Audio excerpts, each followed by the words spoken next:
This subject is not new to anybody who knows anything about politics these days.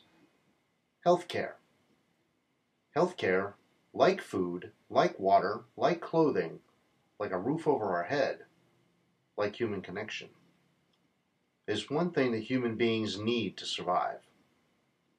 Anytime somebody scrapes a knee, cuts open a hand, breaks a bone, needs an organ transplant, or heaven forbid, needs an amputation to save their life at least, we need these things in that moment.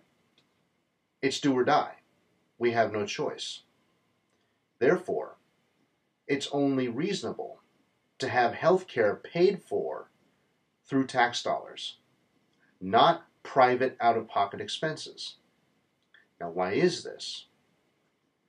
This is because when you leave health care up to private profiteers, key word here being profit, they are able to, in a free market system, to jack the prices up on you as much as they see fit.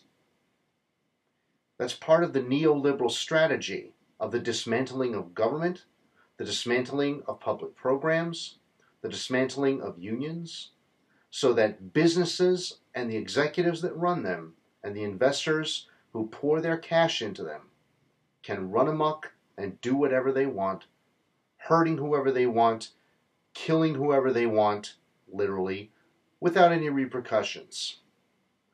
And this has been going on for a very long time. Here in the United States, it's been going on for over 40 years. We've had a neoliberal experiment that began under Ronald Reagan.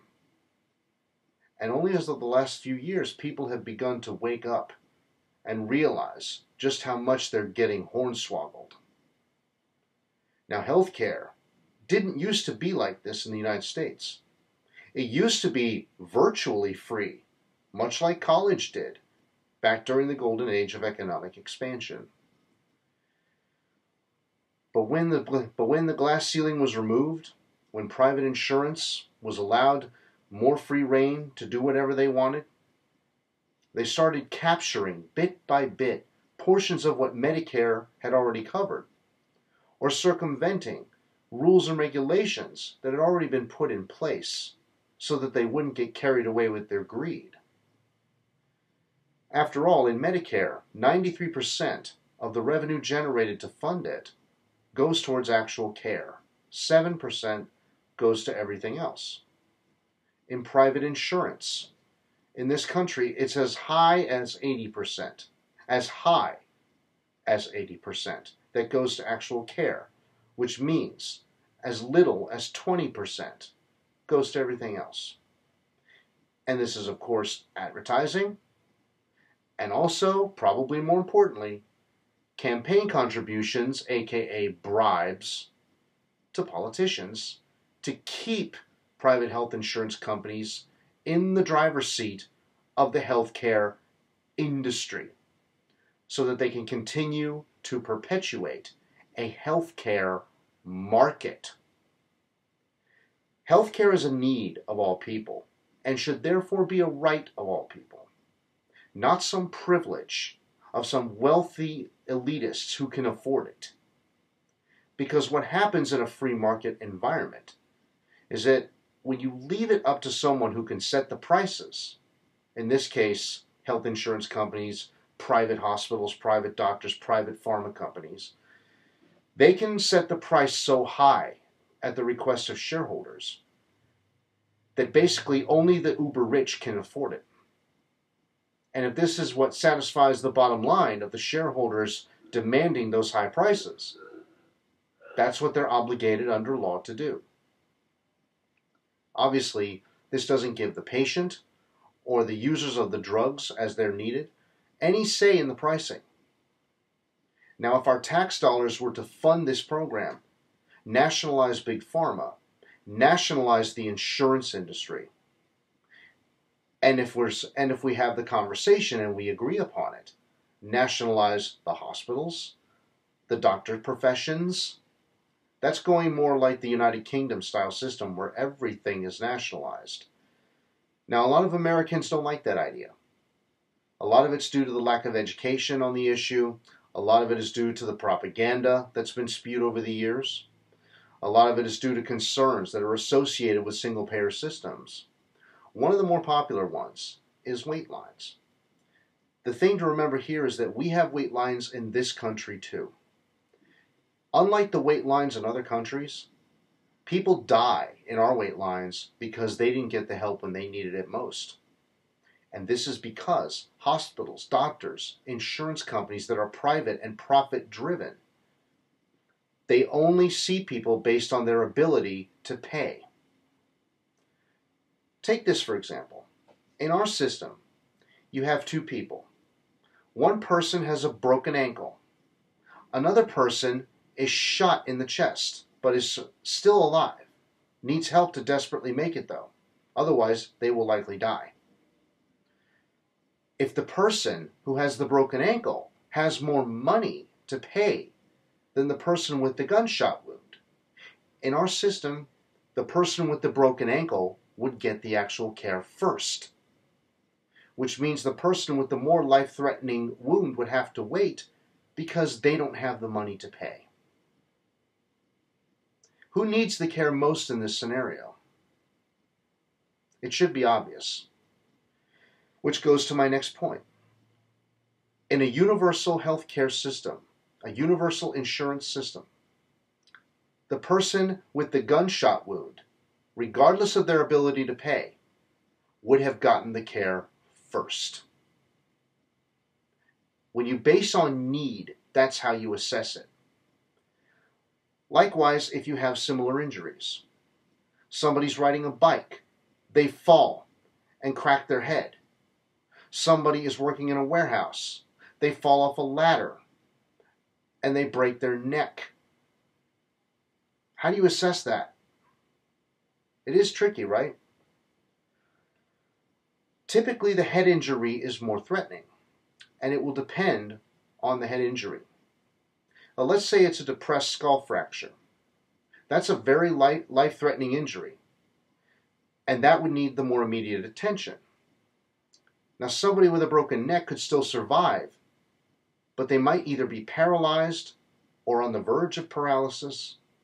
There are things you can do to immobilize them so that they won't move, and they will have to wait a little bit. But then once they get the care, they would be given the best care possible under a single-payer system, because all the measures would be in place to make certain that no matter who has the ability to pay, they all get the best quality care. Now, with that last example, I'm sure some of you will be debating as to whether or not the broken neck or the fractured skull would get the attention. But there's usually more than one doctor in any given system. So this is not nearly as much of a question as it might be with a single doctor on call. That said, we're just splitting hairs and arguing what ifs at this point. But most importantly, with regards to the overall management of the situation, single-payer systems save money. They don't just save working people like ourselves money. They save businesses money. They save the wealthy money. Because as much as they pay for their private health insurance and they think it's the best thing in the world, imagine what a single-payer system would do for them. How much it would boost their wealth each year because they don't have to pay those premiums. And they would still get top-notch care. And yet, a lot of billionaires and investors are against this because they're making out like bandits with the system as it exists right now. Well, the solution here, again, is simple. You make it so that you transition the private insurance companies into the public fold, become part of Medicare. The investors, they get their money back. Whatever the book value is at the time of transition, that's when the checks start rolling out to the investors for them to do with as they please. They don't lose money, nobody's hurt, all is well. Now, with regards to some of these private insurance companies, there is a chance you could get them on board to do this It's a slight one, but it's something worth looking into, I think, where they could try to insure other people in other areas, or just the same people in other areas if they choose to, if that person chooses to keep insurance. Because there are other forms of insurance. There is car insurance. Lord knows we all pay a lot for car insurance. We could probably use a few more competitors out there. There's disaster insurance. With climate change, that's going to need to be a thing. There's things like boat insurance. There's homeowners insurance, rental insurance, travel insurance. There's a lot of types of insurance that these other companies could substitute their healthcare revenue for. All you'd have to do is have the right package available, spelled out, and the incentives in there to get them on board to do this. And here's the other thing. I realize not a lot of people are going to want to do a lot of the things that require this type of insurance. But there are instances where we do need that type of insurance. Which is, again, why I said we should nationalize all insurance. But that usually gets to be pretty expensive. But again, it's expensive now because it's left in private hands. And as long as it's left in private hands, shareholders have the final say. When it's our tax money funding it, we have the final say. It would be infinitely more expensive all around if insurance as a whole were just nationalized. Because there are certain fields where the profit motive doesn't belong, where the profit motive shouldn't exist. And healthcare is chief among them. And there's another thing about decommodification of housing, but that's for another time. Making healthcare a human right means recognizing that private insurance is just a professional form of hostage taking. It's fundamentally no different than having somebody come up to you, put a gun to your head, and give you that ultimatum, your money or your life. What a private insurance company does, what Big Pharma does, what private hospitals often do, is they give you the exact same ultimatum. You need the care. You come in need of it. And they give you that ultimatum, your money or your life, in the form of, may I see your insurance card? Are you insured? Now, under our law, they have to be treated by the doctors in the hospital. But they don't have to keep them beyond the point at which they're considered able to walk under their own power. They can just kick them out onto the street if they so choose. And they have done this and continue to do so to those who can't afford to pay. Which means they care nothing for the well-being of these people beyond what is legally required of them. The profit motive incentivizes them to ditch these people at the first possible moment so that they can move on to another patient who can afford to pay. And that patient in our system would get the best possible care. It's an unfair system. It's an unjust system. We have upwards of 45 to 68,000 people who die every year because they don't have basic health care. They can't get insurance, or their insurance doesn't cover everything. We need to change to a public-funded system. It is the only way to ensure that everything else about society can begin to mend. Because we have over 500,000 medical bankruptcies every single year.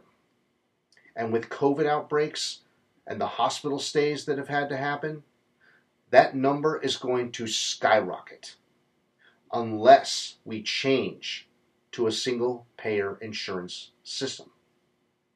This is a must. There's no debate about it. There's no ifs, ands, or buts.